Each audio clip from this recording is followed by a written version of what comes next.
Good morning, table family. It is Yolanda. It's Monday, and it's time for everybody at the table. So excited you are joining me this week. I had an amazing weekend. I hope yours was just restful or exciting as mine. I actually took 32 hours, went to Baltimore for the first time, my 36th state, visiting Maryland, and it was a blast. So I don't know if your weekend was as eventful as mine, but whatever it was, glad that you're back with us today. Welcome back. And today we're going to be diving right into the topic of how artificial intelligence, or AI, is shaping the world around us. It is everywhere. AI is everywhere, from all of your chats and Claudes and different ways of dealing with artificial intelligence, or generative AI, as it's called. It's layered in every piece of what we are experiencing in the world today. It's in our content that we consume, from social media to how we write, to how we search, even how we think. You see it when you're just researching something online, or you're ordering something from Amazon, even in the grocery store. It is absolutely everywhere. But as much as AI promises to help us, it's also a little fearful. Many fear that one day humans may no longer have a needed place in society. I think that's a far reach, but certainly is some concern for some folks.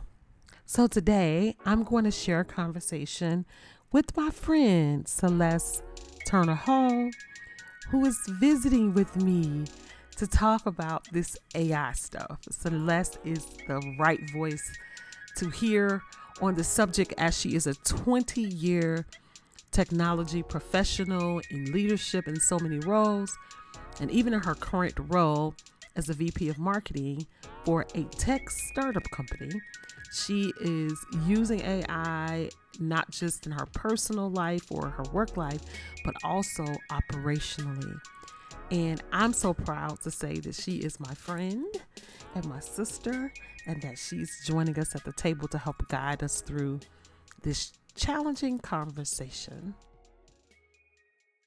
Hi, Hey, Celeste. Yolanda. How are you? I am so excited to finally have this woman at the table. She is a thought leader extraordinary. Yes, she is someone that I can speak to about anything. I mean, from girlfriend stuff to world and global affairs. And so Celeste hmm Turner is our guest today. Celeste, introduce yourself to the people. Well, I'm Celeste Turner Hall. As you said, I am a futurist. I am CEO, founder of Shining Opus. We are a growth consultancy. And recently I joined a tech company as VP of product marketing. So, a lot of hats. A lot of hats, and she is a socialite. Okay, I want y'all to know she brings me out the house because y'all know Yes. I like my house. hmm Celeste brings me out the house, and I just enjoy our budding friendship because this lady has so much to add to thought leadership around so many topics, especially being a globalist, being a futurist, and a black woman in tech. Let's not skip over For that. over That 20 is years. a feather in the hat to be a black woman in STEM and a black woman in tech. I am excited to have you at the table. And our conversation today is going to be around this AI. You know, AI is taking over our lives. The robots are coming, the robots are here. Right. We are in the Jetson age, the thing that so many have feared, and so many and others are excited about. And I'll tell you that I think I'm a novice AI lover. I'm learning to love it more and more. However, I have my concerns and I have my doubts about the future of AI and what it will be. And we'll talk about that in the conversations. One of the things I'm resisting is the meta glasses. I'm not getting them glasses. I don't care how many times they try to sell them to me. I am not getting the meta glasses. Don't. So, with that, right, with that being said, Celeste, the reason I wanted you at the table is because this is an important topic. It really is, because there's so much passion across the spectrum of artificial intelligence, automation, It's taking over the world. It's taking over jobs. There's so much information in this Hmm. space that it's hard to grab hold of. And I wanted the table family just to have a common conversation Yeah. around artificial intelligence and what we should attract about it, and then the things that we should be concerned about as far as the future. And so I want to start there with you, right? We're in this space of AI and what it's going to do for us. Give me your ideas on AI. What do you think about it? Where are you on the spectrum? So I think AI is like every other innovation wave that we've had. Innovation waves historically destroy economies and recreate them around that innovation. And that's what we're seeing now. We're living it. We saw it before when, before we used to have to go to the corner and use a payphone, right? Now we Right, all have cell right, phones. So we saw that destruction right. happen. And out of that destruction, we saw all of these tech millionaires, billionaires that we see now, right? Because without that last innovation wave that was around ICT, mobile, and all of that stuff, you wouldn't have your Facebooks. We wouldn't we wouldn't have survived COVID if you think about it, because we wouldn't have had No. all of this wireless technology helping us to still work. So it is the same thing. The difference is now the the way to think about innovation waves is it used to be when they first started 1785 with like water, then it moved to steam, it kept going. To Innovation coal, all waves, of those different yeah, stuff. Yeah. exactly. It used to be 60 years, then it went to 50 years, then it went to 40, then it went to like 30, 35. This last innovation wave, the one that we're in now, is about 25 years, right? And it's So so fast. it's so fast, right? And so the challenge with that rapid innovation is how do you bring people along? And how can people even catch up with the pace, right, of Right, innovation? So I think that right, that's the big thing, right? The pace of innovation and being able to spot it before it peaks. And then in right. addition to being able to spot it before it peaks, being able to play in it. So I feel like AI will have some great opportunities and it will be very destructive. And we're seeing that happen now, right? We're I seeing people agree. have money, people have opportunity, people who are educated enough or understand how it works. You see that they're climbing, right? We also Right. see some of the negative sides that are happening, right? Big data centers, a lot of water to cool down those data centers. You're hearing these reports about some of these areas where these big data centers are, and people saying they're sick or the asthma's flaring up because there's a lot of impact on the environment. So it's like what you see is like you see a dystopia. Remember, like you used to always see the Right. future as dystopia or Jetsons, right? Right. The Right. Jetsons, Right. everything was cool. The robots were helping us. People were happy, but you didn't see any trees. In a dystopia, right, the world was doom and gloom. The robots were taking over, but you still didn't see any trees. So there's a huge environmental impact Mm. with this, and by the way, with all innovation. So pluses and minuses, and the world will.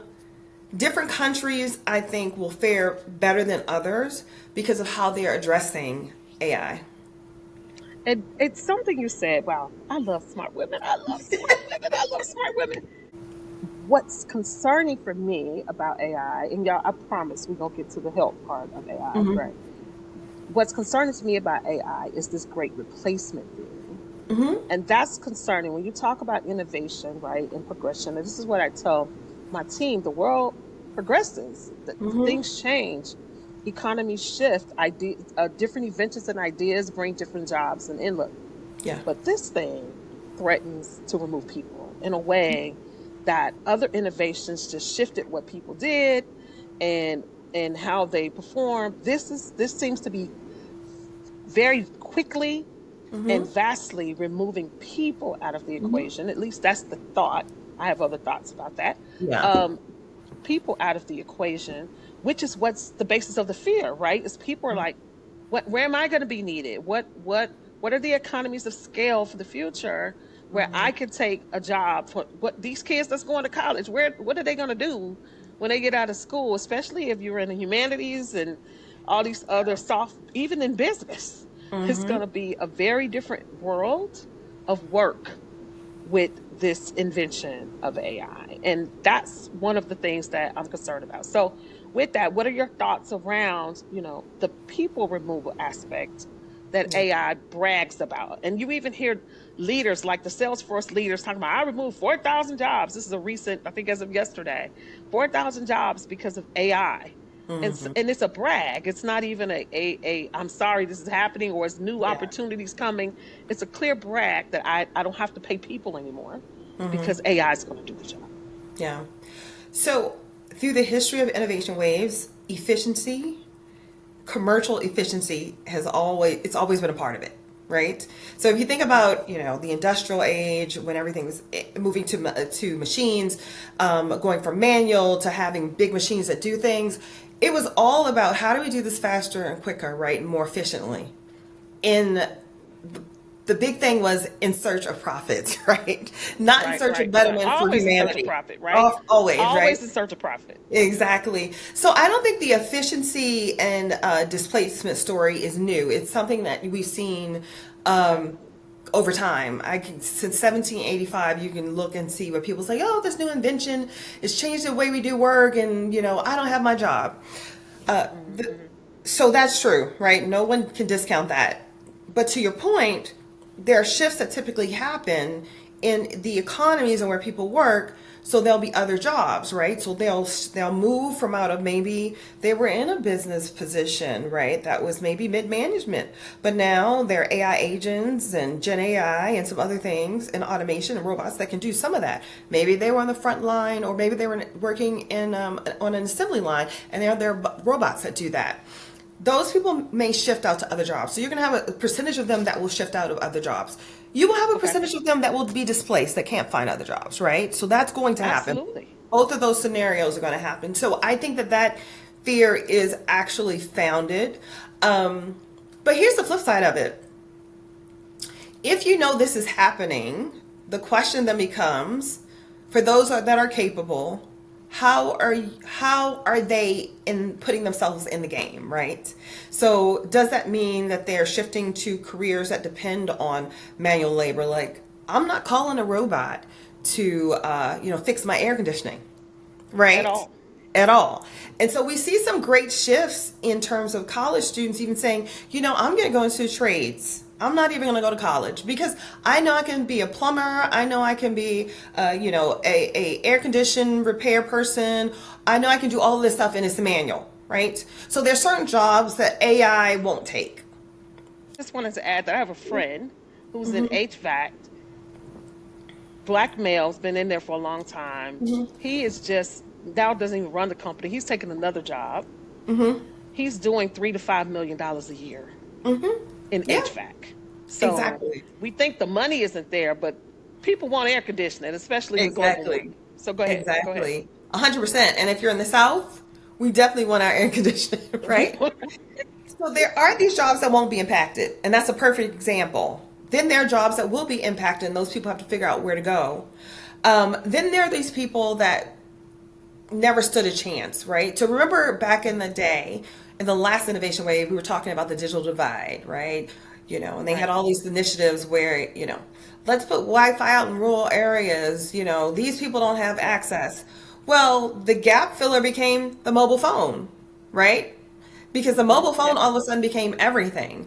So I think that there are always natural shifts in what people do because people want to survive.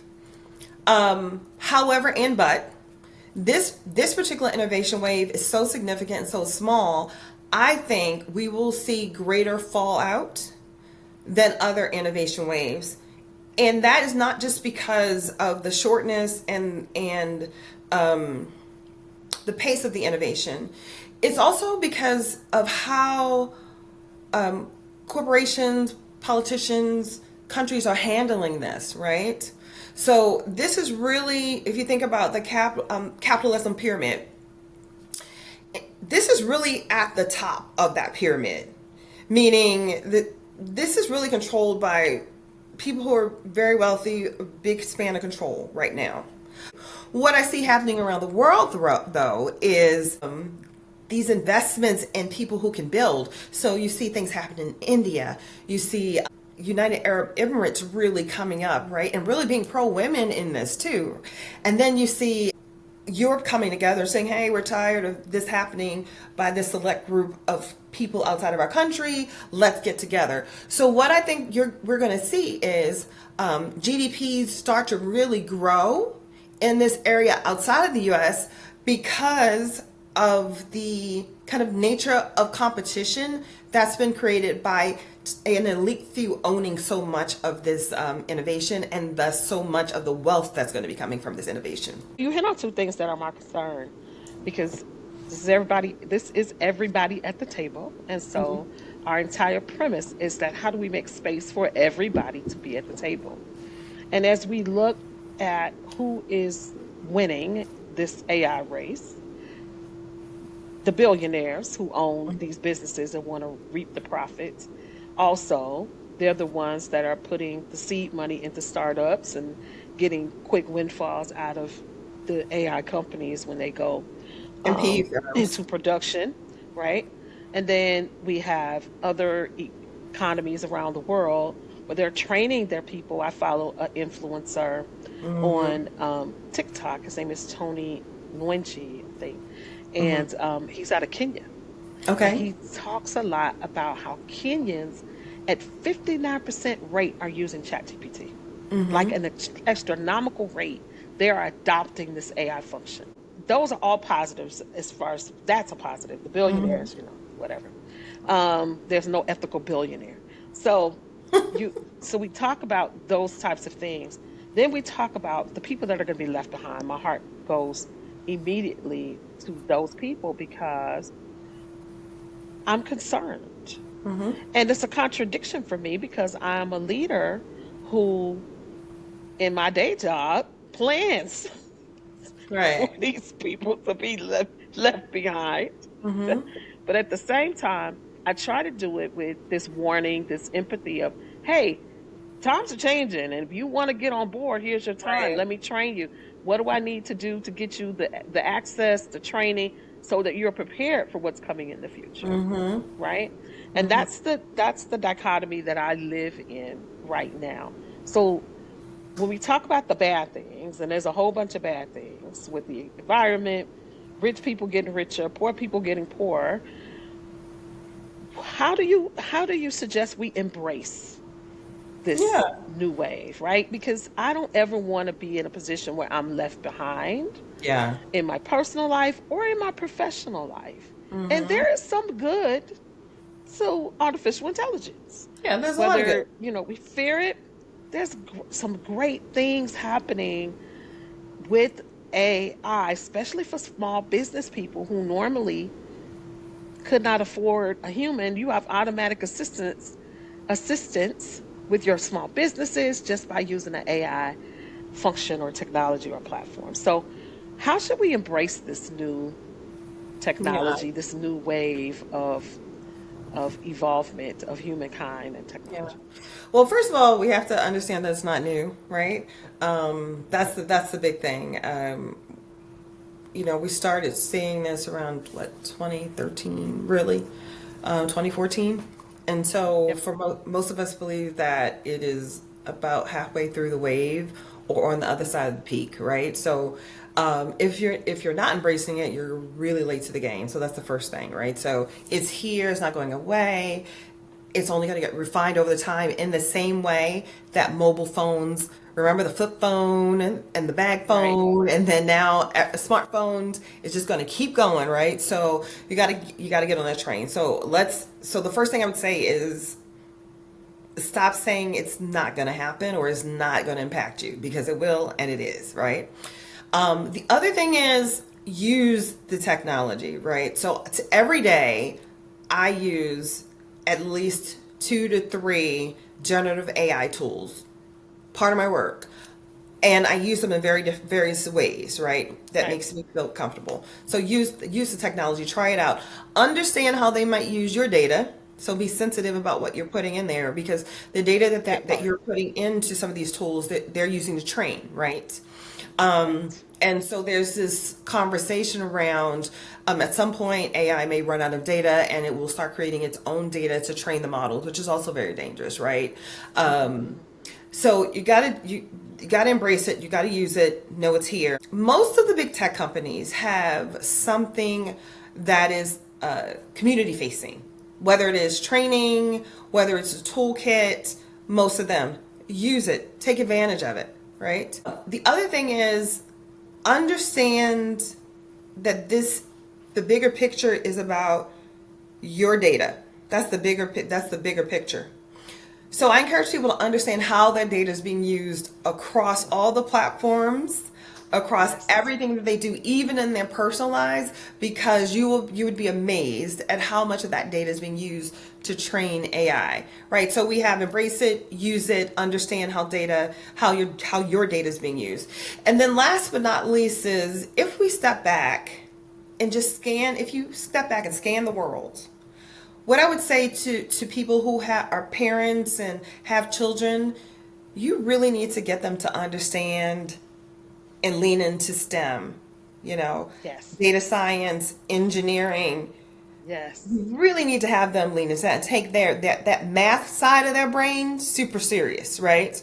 Because a lot of the innovation that's happened over the last couple of decades have been very much about math. So that's one thing. Absolutely. The other Math, thing, science, and logic. and logic, right? And logic and math are on the same tree, Yep.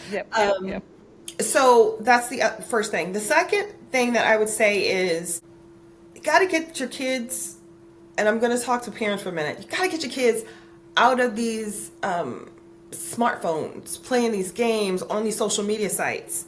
Because one of the things that they're losing in that is some of their reasoning skills. I look at what kids are doing in other countries in terms of what they're learning, and they're outpacing us in part because of the lower standards from the government, in part because parents are letting children be on these devices too much.